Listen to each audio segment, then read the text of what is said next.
ఈరోజు ఈ ప్రాంగణంలో వీరనారి చాకలి ఐలమ్మ మహిళా విశ్వవిద్యాలయం ప్రాంగణంలో ఈ సాహిత్యోత్సవం సమూహం చేస్తున్న ఈ సాహిత్యోత్సవం నిజంగా ఒక పండగలాగా ఉంది. పండగ వాతావరణాన్ని నెలకొంది. కాకపోతే మా విద్యార్థులకు ఎగ్జామ్స్ అవుతున్నాయి కానీ ఇంకా ఉత్సాహంగా అద్భుతంగా ఉండేది.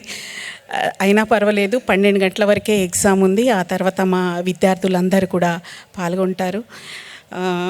ఈ సందర్భంగా నాకు అంటే నా అభిప్రాయాన్ని వ్యక్తం చేయడానికి ఈ వేదిక ఏంటంటే, నేను కూడా సహజంగా కవిత్వాన్ని కథల్ని రాస్తాను కాబట్టి ప్రభాకర్ సార్ ఒకసారి అడగగానే నేను ఎగిరి గంతేసినంత పని చేశాను.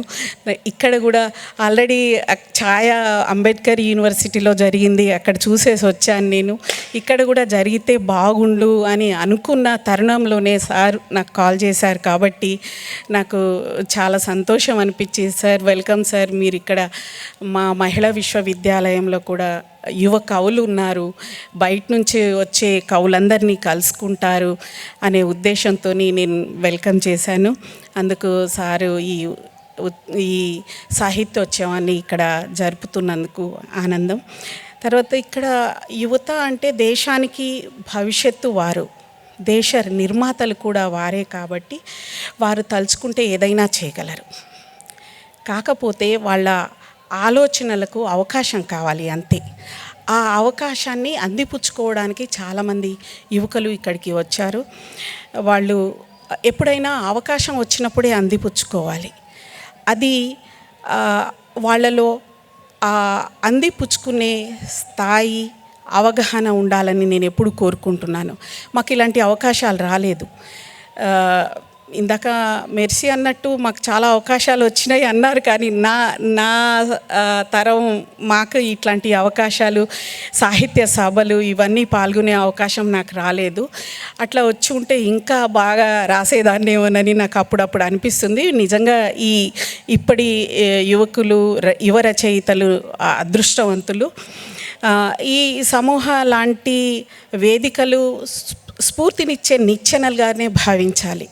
ఇంత మంచి అవకాశం ఓపెన్గా వాళ్ళ మనసులో ఉన్న భావాన్ని ప్రకటించడానికి, వాళ్ళ అనుభూతుల్ని ప్రకటించడానికి ఇదొక చక్కని వేదిక. అంటే మన సంస్కృతిలో, మన భాషలో, భావ ప్రకటనలో ఎంతో శక్తి ఉంది. యువకుల్లో కూడా అంత శక్తి ఉంది. వాళ్ళు ఏదైనా చేయగలరని నాకు నమ్మకం ఉంది. నారాయణ రెడ్డి గారు ఒక మాట అంటారు, చిరు దీపమే కదా ఏం చేస్తుంది అనుకోకు, గజల్ ఇది.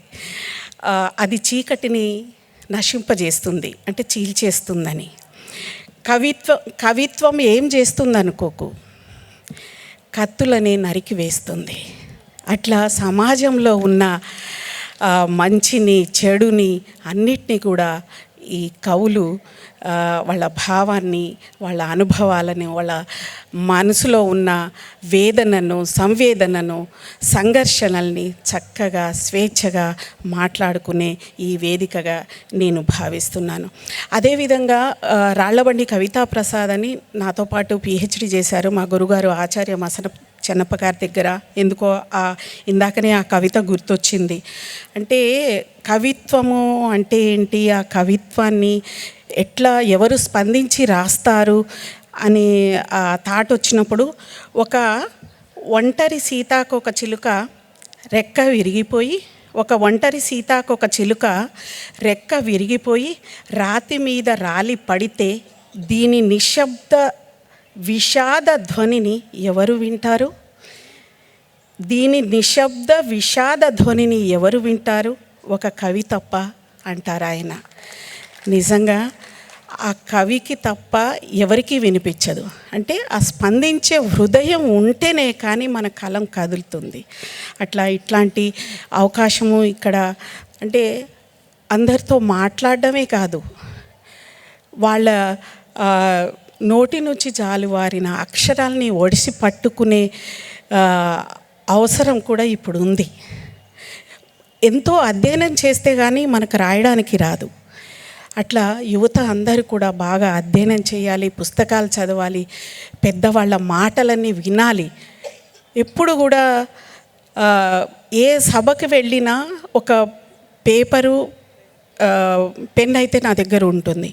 ఎవరైనా పెద్దవాళ్ళు ఏమైనా మాట్లాడితే దాన్ని టక్కున రాసుకునే అలవాటు నాకుంది. అది నారాయణ రెడ్డి గారు ఎప్పుడు నన్ను గమనిస్తూ ఉండేవారనమాట. నువ్వు ఇక్కడి విద్యార్థినివా, నన్ను ఇంకా విద్యార్థినిగానే భావిస్తూ ఉండేవారు ఆయన ఎప్పుడు కూడా, చివరి వరకు కూడా. లేదు సార్, నేను యూనివర్సిటీ అని అంటే పెద్దవాడిని అయిపోయాను కదా, మర్చిపోయానని కొన్నిసార్లు అంటూ ఉండే అనమాట. అట్లా అది నాకు తెలియకుండానే ఆ గుణం ఒకటి అలవడింది.